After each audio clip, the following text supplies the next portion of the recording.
बहुत समय पहले एक छोटे से गांव में रिया नाम की एक लड़की रहती थी।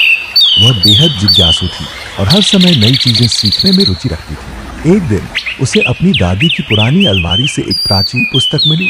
पुस्तक का नाम था अमृतलोक का रहस्य। पुस्तक के पन्ने पलटते हुए रिया को एक जादुई मंत्र मिला। उस मंत्र को बोलते ही कमरे में एक अद्भुत प्रकाश फैला और अचानक रिया खुद को एक अजीब लेकिन खूबसूरत दुनिया में पाई। यह दुनिया अमृतलोक थी। वहां हर चीज चमकती थी। आकाश सोने जैसा, पेड़ चांदी के और फूलों से इंद्रधनुषी खुशबू निकलती थी। अमृतलोक की चुनौती। अमृतलोक के निवासी अलग अलग जादुई प्राणी थे। उनमें से एक माया नाम की एक जादूगरनी रिया के पास आई। रिया ने कहा, मैं केवल यह जानना चाहती हूं कि यह जगह क्या है और यह पुस्तक मुझे यहां क्यों लाई है।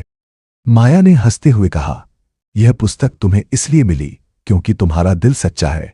लेकिन अगर तुम यहां रहना चाहती हो या अमृतलोक का रहस्य जानना चाहती हो तो तुम्हें 3 चुनौतियां पूरी करनी होंगी। पहली चुनौती, दर्पण का सच। पहली चुनौती में रिया को एक जादुई दर्पण के पास ले जाया गया। माया ने कहा, यह दर्पण तुम्हारे दिल की सच्चाई को दिखाएगा। अगर तुमने कभी झूठ बोला है या किसी का दिल दुखाया है तो दर्पण तुम्हें कैद कर लेगा। रिया ने साहसपूर्वक दर्पण के सामने खड़ी होकर कहा, मैंने कई बार गलतियां की हैं, लेकिन मैंने हमेशा उनसे सीखने की कोशिश की है। दर्पण चमक उठा और उसमें से एक रास्ता खुल गया। दूसरी चुनौती, गुप्त झील का मोती। दूसरी चुनौती में रिया को एक गुप्त झील से जादुई मोती लाने को कहा गया। झील की गहराई में भयंकर मगरमच्छ और चमकते सर्प रहते थे, लेकिन रिया ने अपना डर भगाया और झील में कूद पड़ी। उसने देखा कि मोती को पाने के लिए उसे एक खास मंत्र पढ़ा। जलमणि लप्स्व झील शांत हो गई और मोती खुद उसकी ओर आ गया। तीसरी चुनौती, समय का पेड़। अंतिम चुनौती में रिया को समय के पेड़ तक पहुंचना था, जो अमृतलोक के सबसे ऊंचे पर्वत पर था। वहां तक पहुंचना बेहद कठिन था। रास्ते में रिया को उसकी कमजोरी का सामना करना पड़ा, उसकी आत्मशंका। पहाड़ पर चढ़ते समय उसने महसूस किया कि वह काफी नहीं है, लेकिन उसने अपने आप से कहा, मैंने भी कर सकती हूं। आत्मविश्वास के साथ वह समय के पेड़ तक पहुंची और उसकी सब्स वह समय के पेड़ तक।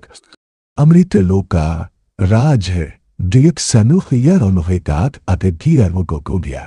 तीनों चुनौतियां पूरी करने के बाद माया ने रिया से कहा, तुमने साहस, सच्चाई और आत्मविश्वास से इन परीक्षाओं को पार किया है। अब तुम्हें अमृतलोक का रहस्य बताया जाएगा। माया ने कहा, अमृतलोक वह जगह है जहां हर वह इंसान आ सकता है जो अपने दिल की सच्चाई, अपने सपनों का पीछा करने की हिम्मत और अपने अंदर के डर को हराने का साहस रखता है। रिया ने पुस्तक को देखा और वह धीरे धीरे अमृतलोक का हिस्सा बन गई। अब वह वहां की रक्षक बन गई और उसने इस जादुई दुनिया को हर चुनौती का सामना करने वाले सच्चे दिल वालों के लिए सुरक्षित रखा। सीखा हो दन में मुकद्दपाद असेवंदोले से ज्ञाना पेगैन अदकाता लिखा शक्य।